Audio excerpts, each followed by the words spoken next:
दोस्तों weekly current affairs की series में आज हम लोग 1 अगस्त से लेके 8 अगस्त तक के जितने भी इंपॉर्टेंट करंट अफेयर्स हैं उन्हें सवालों के माध्यम से देखेंगे।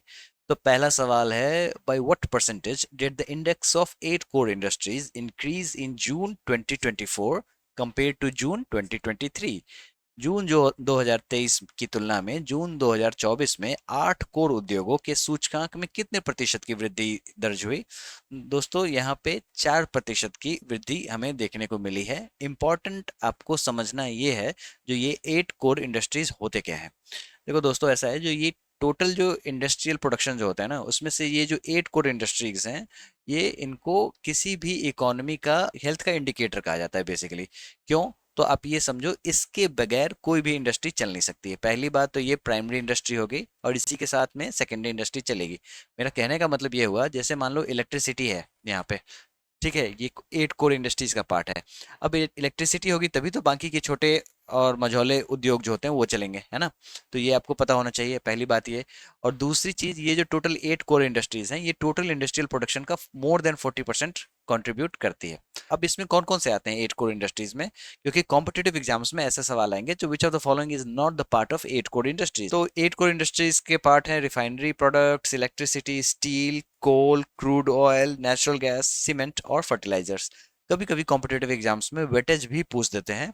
तो आप ये समझो, जो यहाँ पे रिफाइनरी प्रोडक्ट्स जो है, इसका वेटेज सबसे ज्यादा है। कितना है? तो 28.04%। ठीक है, अब ये सवाल उठता है, जो इस रिपोर्ट को जारी कौन करता है। दोस्तों, ये जो इंडेक्स ऑफ 8 कोर इंडस्ट्रीज है, इसको आपको office of economic adviser publish करते हैं, यानी कि ministry of commerce and industries का पार्ट है। और एक और सिमिलर है आईआईपी, ठीक है, इंडेक्स ऑफ इंडस्ट्रियल प्रोडक्शन, जो कि सीएसओ जारी करता है। सीएसओ यानी कि सेंट्रल स्टैटिस्टिकल ऑफिस, जो कि मॉस्पी का पार्ट है, यानी ministry of statics and programme implementation. तो यहाँ पे लोग कंफ्यूज हो जाते हैं, इसको आपको दिमाग में रखना है, जो ये ministry of commerce and industry के द्वारा जारी किया जाता है। अब आगे देखते हैं। अगला सवाल है, who won the bronze medal in the 50 metre rifle 3 positions final at the Paris Olympics.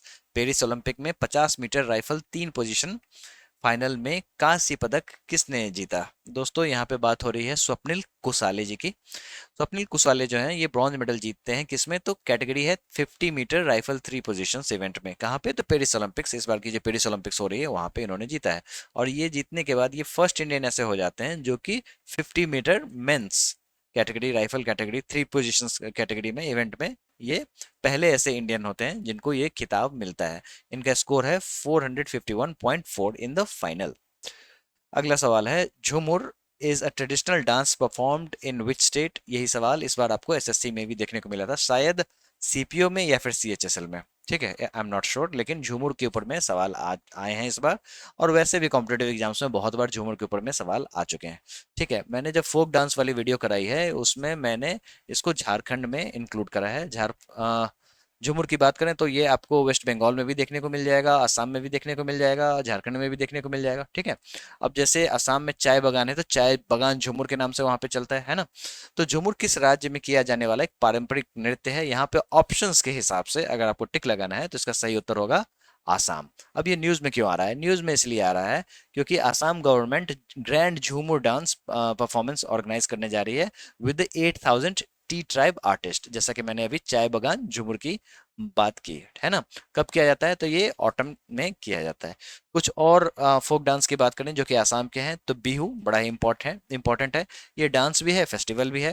Festival में इसमें 3 आपको देखने को मिल जाएंगे, और कॉम्पिटेटिव एग्जाम्स में आपको सवाल भी इसी तरीके से पूछे जाएंगे। ठीक है, तो बिहू का एक पार्ट हो गया रोंगाली बिहू, दूसरा माघी बिहू और तीसरा काटी बिहू, है ना। उसके बाद बिछुआ, नट पूजा, महारास, काली गोपाल, बागरगुम्बा, नागा डांस, खेल गोपाल, तवल चोंगली और कैनोए, ये सारे जो हैं आसाम के फोक डांस हैं। ठीक है, अगला सवाल है, Krishnaraja Sagar dam recently seen in news is located in which state. Krishnaraja Sagar KRS बांध, जिसे हाल में ही समाचारों में देखा गया, किस राज्य में स्थित है? दोस्तों, ये कर्नाटका में स्थित है। और कौन से रिवर पे है, ये भी बड़ा इंपॉर्टेंट है। कृष्णराज, के फॉर कृष्णराज, के फॉर कावेरी, ये आपको पता होना चाहिए, और के फॉर कर्नाटका, ये सारी चीजें आपको पता होनी चाहिए। कावेरी नदी बहती कहाँ से है? तो ब्रह्मगिरी हिल से ये निकलती है, क्योंकि कॉम्पिटेटिव एग्जाम्स में ऐसे ही सवाल आपको देखने को मिल जाते हैं। और ये गिरती कहाँ पे है? तो बे ऑफ बंगाल में जाके ये गिर जाती है। ठीक है, और ये थर्ड लार्जेस्ट रिवर है साउथ इंडिया का। जो कि सवाल आपको ऑलरेडी एसएससी में आ चुका है, ठीक है। और गोदावरी कृष्णा के बाद कावेरी आती है, जो कि साउथ इंडिया की थर्ड लार्जेस्ट रिवर है, ठीक है। सबसे लार्जेस्ट गोदावरी, उसके बाद कृष्णा, उसके बाद कावेरी। और डैम कौन से हैं जो कॉम्पिटेटिव एग्जाम्स में देखने को मिल जाएंगे? एक तो आपको मेट्रो डैम देखने को मिल जाएगा, फिर एक बानसुरा डैम है जो कि काबिनी रिवर पे है, और काबिनी रिवर जो है वो कावेरी की ही ट्रिब्यूटरी है, ठीक है। अब ये न्यूज में क्यों देखने को मिल रहा है? तो दोस्तों, आपको कावेरी वाटर डिस्प्यूट आपने सुना होगा, जो तमिलनाडु और कर्नाटका में एक तरीके का रिवर वाटर के लिए डिस्प्यूट चलता रहता है। तो अभी हाल ही में न्यूज ये आया है, जो कर्नाटका गवर्नमेंट जो है वो कावेरी वाटर को तमिलनाडु से कृष्णराज सागर डैम और कावेरी रिजर्वियर्स से ये शेयर कर रही है, क्योंकि उसको कावेरी वाटर मैनेजमेंट अथॉरिटी की तरफ से ये डायरेक्टिव मिला है जो वो शेयर करे। अगला सवाल है, recently who has become the first woman to be appointed the director general of the medical services? हाल ही में चिकित्सा सेवाओं के महानिदेशक नियुक्त होने वाली पहली महिला कौन बन गई है? दोस्तों, ये पहली महिला बनी है साधना सक्सेना नैयर। इनके बारे में थोड़ा सा समझते हैं। ये पहली ऐसी महिला है जो कि director general of medical service appoint हुई हैं। कहाँ पे? तो in the Indian armed forces. दोस्तों, यहाँ पे इमेज में आप देख सकते हैं, ये एएफएमसी है, आर्म फोर्स मेडिकल कॉलेज, ये आपको पुणे में है, ठीक है। अगला सवाल है, Bandhavgarh tiger reserve recently seen in news is located in which state? हाल ही में खबरों में देखा गया बांधवगढ़ टाइगर रिजर्व किस राज्य में स्थित है? दोस्तों, बांधवगढ़ टाइगर रिजर्व पे एसएससी में सवाल अच्छे से आते हैं, तो ये आपको पता ही होना चाहिए। ये है आपको मध्य प्रदेश में, ठीक है। अब ये न्यूज में इसलिए बन रहा है क्योंकि वहां पे आपको अलार्मिंग रेट पे टाइगर डेथ नोटिस किए गए हैं, और हंटिंग इंसिडेंट्स भी देखने को मिला है, ठीक है। तो एक तो ये बात हो गई। अब मध्य प्रदेश जो है वहां पे आपको सबसे ज्यादा टाइगर रिजर्व्स देखने को मिलेंगे, टोटल 6। तो बाकी कौन कौन से हैं? तो एक तो है कान्हा, फिर कूनो नेशनल पार्क, पन्ना, पेंच, सतपुरा। पेंच जो है ये बिल्कुल पेंच की तरफ फंसा हुआ है, मध्य प्रदेश और महाराष्ट्र के बीच में, ठीक है। तो जो मैप बनता है, जैसे मान लो ये मध्य प्रदेश है और यहाँ पे महाराष्ट्र है, तो यहाँ पे पेंच की तरह ये फंसा हुआ है, यानी कि दोनों में आपको देखने को मिल जाएगा, ठीक है। अगला सवाल है, who is the author of the book India at the rate 100 envisioning tomorrow's economic powerhouse? India at the rate 100 envisioning tomorrow's economic powerhouse पुस्तक के लेखक कौन है? दोस्तों, इसके लेखक हैं केवी सुब्रमण्यम। ये कौन थे? तो ये आपको 17th चीफ इकोनॉमिक एडवाइजर थे। अभी के चीफ इकोनॉमिक एडवाइजर कौन है? तो वो हैं वी अनंत नागेश्वरन। ये आपको बस पता होना चाहिए। इससे ठीक पहले थे आपको केवी सुब्रमण्यम जी, अभी जो है V Anant Nageswaran. In which state in India is the first phase of the multinational air exercise तरंग शक्ति 2024 being conducted? भारत के किस राज्य में बहुराष्ट्रीय वायु अभ्यास तरंग शक्ति 2024 का पहला चरण आयोजित किया जा रहा है? दोस्तों, ये आयोजित किया जा रहा है तमिलनाडु में, ठीक है। ये तो पहला चरण है। उसके बाद जो सेकंड फेज होने वाला है वो जोधपुर राजस्थान में होने वाला है। तरंग शक्ति जो है जिसमें 30 कंट्रीज टोटल पार्टिसिपेट करने वाले हैं। अगला सवाल है, from which country did president Droupadi Murmu receive the highest honour in August 2024? अगस्त 2024 में राष्ट्रपति द्रौपदी मुर्मू किस देश से सर्वोच्च सम्मान मिला? इनको कौन से देश से मिला? तो फिजी। अभी राष्ट्रपति द्रौपदी मुर्मू जो हैं वो 3 देशों के दौरे पे हैं, ठीक है। कौन कौन? तो न्यूजीलैंड, फिजी और तिमोर। और इस हाईएस्ट ऑर्डर को क्या कहते हैं? तो इसको कहते हैं companion of the order of Fiji, जो कि फिजी का हाईएस्ट ऑनर है। फिजी की कैपिटल है सुवा, और वहाँ की जो करेंसी है वो फिजियन डॉलर है, ठीक है। और फिजी के लोकेशन की बात करें तो देखो, ये ओशेनिया, पूरा का पूरा रेंज जो है ये ओशेनिया है। ये आपका ऑस्ट्रेलिया है, ये न्यूजीलैंड है, और इसके ठीक ऊपर में छोटा सा एक आइलैंड है जिसका नाम है फिजी। अगला सवाल है, which state in India announce the intention to purchase all crops at the minimum support price on August 4 2024? Bharat के किस राज्य ने 4 अगस्त 2024 को न्यूनतम समर्थन मूल्य एमएसपी पर सभी फसलों को खरीदने के इरादे की घोषणा की? दोस्तों, यहाँ पे कीवर्ड है जो इरादे की घोषणा की, ठीक है। पहली बात तो ये। दूसरा चीज, ये बात हो रही है हरियाणा की, ठीक है। अब हरियाणा के जो चीफ मिनिस्टर हैं नायाब सिंह सैनी, उन्होंने बताया जो हरियाणा पहला ऐसा स्टेट होगा जो कि आपको कॉम्प्रिहेंसिव एमएसपी पॉलिसी को इम्प्लीमेंट करेगा, जिसमें सारे क्रॉप्स कवर किए जाएंगे, यानी कि कीवर्ड है जाएंगे, ठीक है, तो ये आपको दिमाग में रखना है। अब एमएसपी की बात कर लेते हैं। तो minimum support prices are announced by the government of India at the beginning of the sowing season, यानी कि जब शुरुआत में जब बुआई होती है उसी से पहले ही अनाउंस कर दिया जाता है, for certain crops on the basis on the recommendations of CSCP, commission for agriculture cost and prices. Competitive exams में सवाल आएगा जो एमएसपी किसके रिकमेंडेशन पे डिसाइड होता है, तो commission for agricultural cost and prices CSCP, जो कि आपको मिनिस्ट्री ऑफ एग्रीकल्चर का ही एक एपेक्स एडवाइजरी बॉडी है जो कि प्राइसिंग पॉलिसी को देखती है। ठीक है, अगला सवाल है, who will head Bangladesh interim government after former prime minister Sheikh Hasina step down. पूर्व प्रधानमंत्री शेख हसीना के पद छोड़ने के बाद बांग्लादेश की अंतरिम सरकार का नेतृत्व कौन करेगा। तो दोस्तों अभी बात हो रही है जो मोहम्मद यूनुस जो है गवर्नमेंट को लीड करने वाले हैं, इंटरिम गवर्नमेंट जो बनेगी ना उसको लीड करने वाले हैं, और शेख हसीना जी मिलिट्री कूप में उनको रेजिग्नेशन देना पड़ा और इनको देश छोड़ के भी जाना पड़ा। ठीक है, क्योंकि आपने देखा होगा जो बांग्लादेश में टर्मोइल टेंशंस माउंट हो गए थे ड्यू टू अनएम्प्लॉयमेंट, है ना। अब एक चीज, मोहम्मद यूनिस पे सवाल बहुत ही ज्यादा बन के आते हैं एसएससी के एग्जाम में। ठीक है, इस बार मोहम्मद यूनिस पे आपको तीनों जगह सवाल देखने को मिले। तीनों जगह का मतलब ये, जो सीएचएसएल में भी देखने को मिला, सीपीओ में भी देखने को मिला, और सिलेक्शन फेज में भी आपको सवाल देखने को मिले। ठीक है, अब सवाल क्या बनते हैं, तो मोहम्मद यूनिस को क्या मिला था, तो नोबेल पीस प्राइज मिला था। ठीक है, कब मिला था, साल 2006 में मिला था। ग्रामीण बैंक की इन्होंने स्थापना की थी, तो ग्रामीण बैंक और मोहम्मद यूनुस दोनों को एक साथ नोबेल पीस प्राइज दिया गया था। ठीक है, इनको मोहम्मद यूनुस को फादर ऑफ माइक्रो फाइनेंस भी कहते हैं। इनकी किताब का एक नाम है द पुअर मैन्स बैंकर, ये भी आपको पता होना चाहिए। तो ये सारी चीजें मोहम्मद यूनुस से रिलेटेड है। मोहम्मद यूनुस एसएससी का बहुत ही फेवरेट है और इससे सवाल आपको बनते हुए नजर आ जाएंगे। और हाँ, ग्रामीण बैंक की स्थापना कब की थी, तो 1983 में। तो ये सारी चीजें हैं, बड़े इंपॉर्टेंट हैं, आपको पता होनी चाहिए। अगला सवाल है, which Indian wrestler announced her retirement following a disqualification eight the Paris Olympics 2024। किस भारतीय पहलवान ने पेरिस ओलंपिक 2024 में अयोग्यता के बाद संन्यास की घोषणा की। बात यहाँ पे विनेश फोगाट जी की हो रही है। इन्होंने, जब ये ओवरवेट हो गई थी 100 ग्राम से 50 केजी गोल्ड मेडल कैटेगरी में, तो इन्होंने ये निर्णय लिया कि अब वो नहीं खेलेंगी, अब वो संन्यास ले लेंगे। ठीक है, और इंडिया ने टोटल 8 ओलंपिक मेडल्स रेसलिंग में जीते हैं। सुशील, रेसलिंग की बात हो रही है सिर्फ, सुशील कुमार जो हैं ये आपको 2 बार मेडल जीत चुके हैं। साक्षी मलिक जो हैं ये पहली ऐसी महिला थी जिन्होंने रेसलिंग में मेडल जीता था।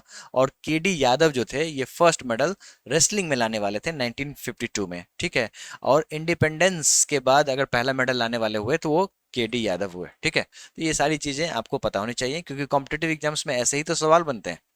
इन which year was the quit India movement launched, marking a significant movement in India's struggle for independence. किस वर्ष में भारत छोड़ो आंदोलन शुरू किया गया था, जो स्वतंत्रता के लिए भारत के संघर्षों का एक महत्वपूर्ण क्षण था। दोस्तों बात यहाँ हो रही है 1942 की। ठीक है, 8 अगस्त 1942। और ये जो सवाल बनते हैं, भर भर के सवाल बनते हैं इस पे। ठीक है, Quit India movement was launched on August 8, 1942 during All India Congress Committee session in Bombay, now Mumbai.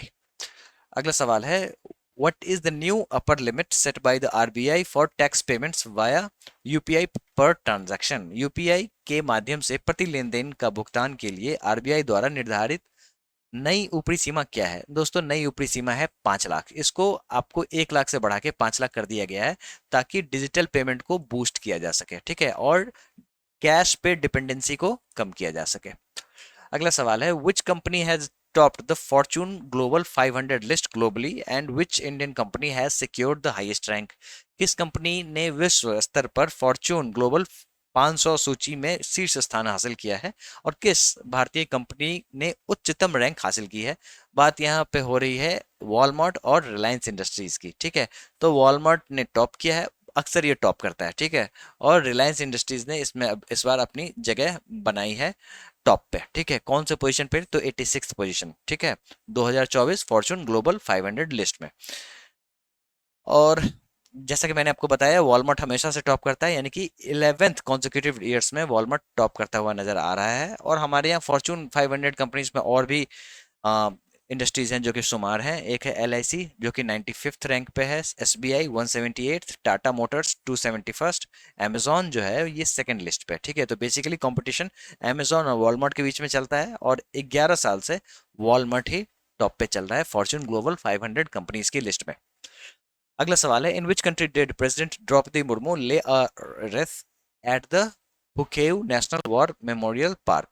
किस देश में राष्ट्रपति द्रौपदी मुर्मू ने फुकेहू राष्ट्रीय युद्ध स्मारक पार्क में पुष्पांजलि अर्पित की? यहाँ पे ये न्यूजीलैंड में इन्होंने अर्पित किया है। ठीक है, प्रेसिडेंट द्रौपदी मुर्मू जो है, जैसा कि मैंने आपको बताया, 3 देश नेशन के दौरे पे हैं। एक तो फिजी, दूसरा टिमोर लेसे और एक न्यूजीलैंड। ये बेसिकली ओशिनिया का पार्ट है।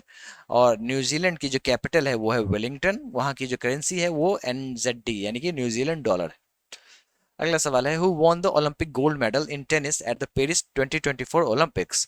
पेरिस 2024 ओलंपिक में टेनिस में ओलंपिक स्वर्ण पदक किसने जीता?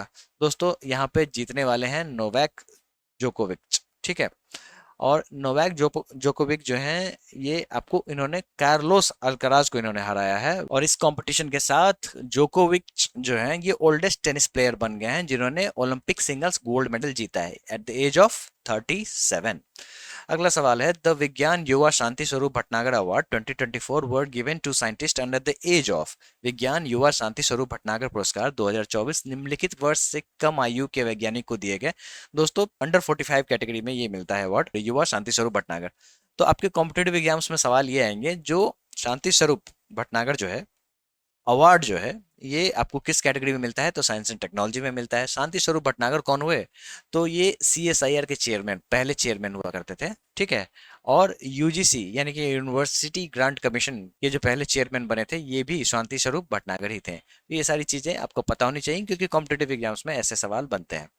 अगला सवाल है, India's first GI tagged fig juice has been exported to which country? Bharat का पहला GI टैग अंजीर का रस किस देश को निर्यातित किया गया है? दोस्तों ये आपको पोलैंड को निर्यात किया गया है। ठीक है, तो पुरंदर हाईलैंड यहाँ से आपको इंडिया का first GI tag fig juice Poland में एक्सपोर्ट किया जा रहा है। This export is facilitated by the APEDA, agriculture and processed food products export development authority. ये आपको पता होना चाहिए फुल फॉर्म, क्योंकि कॉम्पिटेटिव एग्जाम्स में सवाल पूछे जाते हैं। और सियोन एग्रीकोस प्राइवेट लिमिटेड जो कंपनी इसको बना रही है, मतलब पैकेजिंग करके एक्सपोर्ट कर रही है। ठीक है, और ये एक तरीके का एक सिग्निफिकेंट माइलस्टोन है। इसी के साथ आपको 1 अगस्त से लेके 8 अगस्त तक के जितने भी इंपॉर्टेंट करंट अफेयर्स हैं वो समाप्त हुए। अब हम लोग नेक्स्ट वीडियो में जल्द आपसे मिलेंगे। Till then I wish you best of luck for your examination. Thank you.